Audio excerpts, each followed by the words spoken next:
Hola, buenos días y bienvenidos a un nuevo vídeo de mercados en el que, como siempre, vamos a hacer un repaso de la evolución de los principales mercados. Eh, Desde luego, para mí, la noticia de la semana, ya lo comentábamos también la semana pasada, porque la ruptura se produjo la semana pasada. Estamos hablando del índice sectorial bancario europeo, la forma tan bonita que ha tenido de romper, además con el lateral que teníamos con anterioridad. La anchura de ese canal anticipa una subida como mínimo hacia la zona de 89,50, con lo cual aún hay margen de subida solo como consecuencia de esa proyección.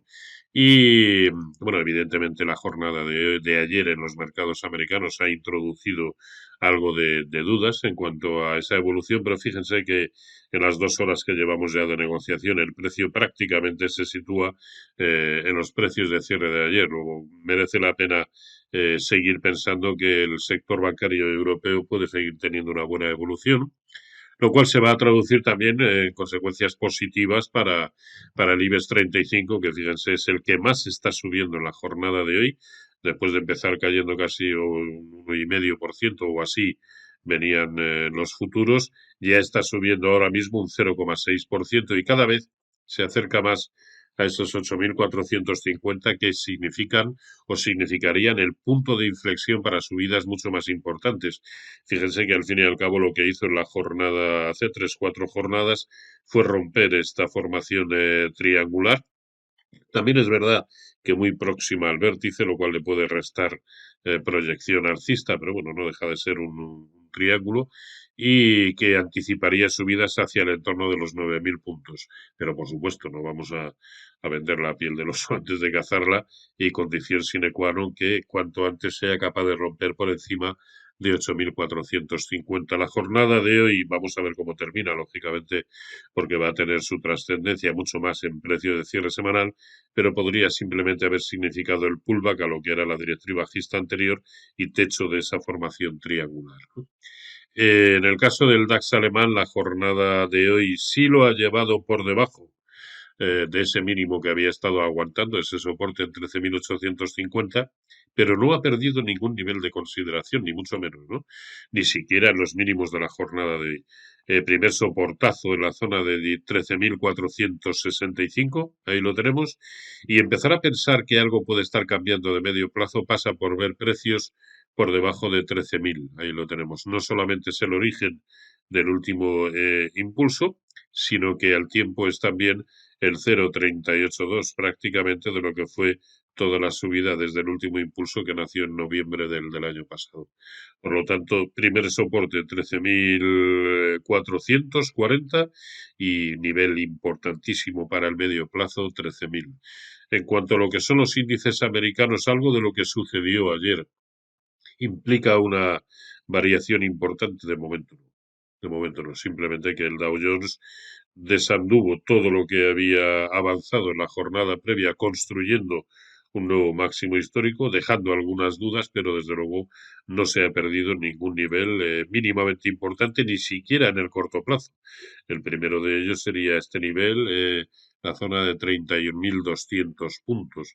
Mientras aguante por encima, aquí ni siquiera en el corto plazo, insisto, no ha pasado nada. En el S&P 500, observen, sigue incluso con su secuencia de máximos y mínimos crecientes y así, desde luego, no se cae. Ojo que cuando sea que todo comience a caer, y sucederá, pues las cosas empezarán más o menos como pueden estar en el momento actual, sin ninguna duda, pero hoy por hoy no tenemos ninguna constancia, ninguna evidencia de que haya comenzado ninguna corrección de medio y mucho menos de largo plazo, ¿no?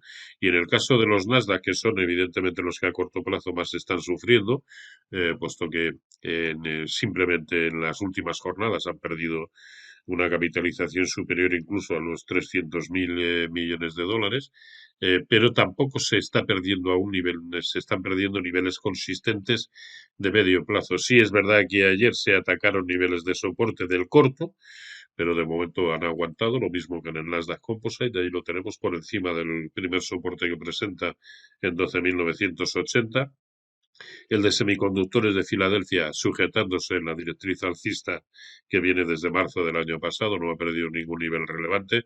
El Russell 2000 ahí lo tienen también apoyándose en el primer soporte de corto plazo, en fin, que no se ha perdido ningún nivel importante. Y todo esto parece que está obedeciendo, digamos que las dudas perdón, las dudas en el momento actual están obedeciendo a las caídas importantes en el bono americano. Ahí lo tenemos, ¿no? Que está incluso perdiendo niveles del 0,618 de Fibonacci con respecto a lo que fue la subida que comenzó a principios del año pasado, ¿no? Si empezamos a ver precios por debajo de 132, las cosas se pueden complicar demasiado, ¿no? Pero aquí caben siempre dos interpretaciones. El dinero que sale, que está saliendo sin ninguna duda de la renta fija, no, es que no está yendo a la renta variable, pues en las últimas jornadas parece que no, y que el mercado lo que está interpretando es que no se cree las palabras de Jerome Powell en el sentido de que la inflación aún está lejos, esos niveles del 2% que es el nivel que todo Banco Central vigila, que están lejos y que pasarán unos 3 años antes de que eso pueda suceder y es más, también comentó que las subidas de tipos de interés pues no comenzarían o que permanecerían en niveles próximos a cero durante todo el tiempo que fuera necesario. En esta ocasión el mercado no lo ha interpretado así y solamente el movimiento de los bonos está haciendo que evidentemente los tipos de interés suban y un 10 años ya se ha situado a niveles de 1,50, de un 1,5%, ¿no?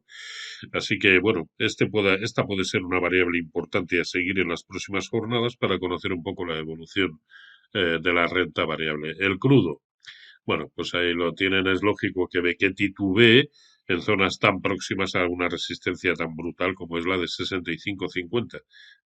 Ahí lo tenemos.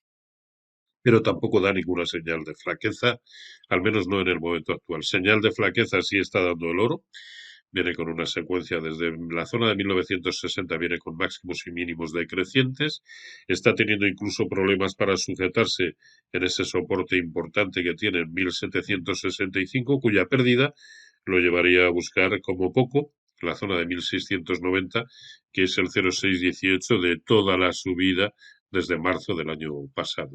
Y por último, el eurodólar, que en su discurrir, que a mí me parecía debiera ser alcista, bueno, pues en la jornada de hoy parece que está cayendo, pero esta formación de hombro, cabeza, hombro invertido, en principio sigue apuntando a alzas hacia la zona de 1,2350. Incluso el movimiento de hoy, en la medida en que permanezca por encima de la línea clavicular, yo seguiré pensando que es simplemente un pullback para volver a tirar al alza, ¿no? Y el Bitcoin, bueno, pues ahí lo tenemos en las últimas jornadas con un movimiento bastante correctivo, sobre todo, digo bastante en términos porcentuales, porque en cuanto a lo que supone la evolución del gráfico, tampoco ha perdido ningún nivel relevante como para pensar que estemos ante una corrección mucho más brutal de lo que hasta ahora está siendo. Bueno, pues poco más. Como ven, la jornada de hoy no parece la idónea para tomar demasiadas decisiones. Creo que hay que estar un poco a la expectativa de ver cómo evolucionan y sobre todo cómo cierran los mercados americanos en la jornada de hoy viernes y ya el lunes probablemente en base a eso tendremos más elementos de juicio para pensar si esto simplemente ha sido un susto que incluso puede hacer que el VIX baje nuevamente a los niveles previos 23, 24, ayer subió prácticamente a 28. Bueno, pues si simplemente ha sido un susto más como cualquier otro de los que hemos venido teniendo en todo el discurrir alcista, o si estamos ante el comienzo de algo superior que en principio, ya digo, no hay ninguna evidencia de ello. Venga, pues poco más. Cuídense mucho y feliz fin de semana.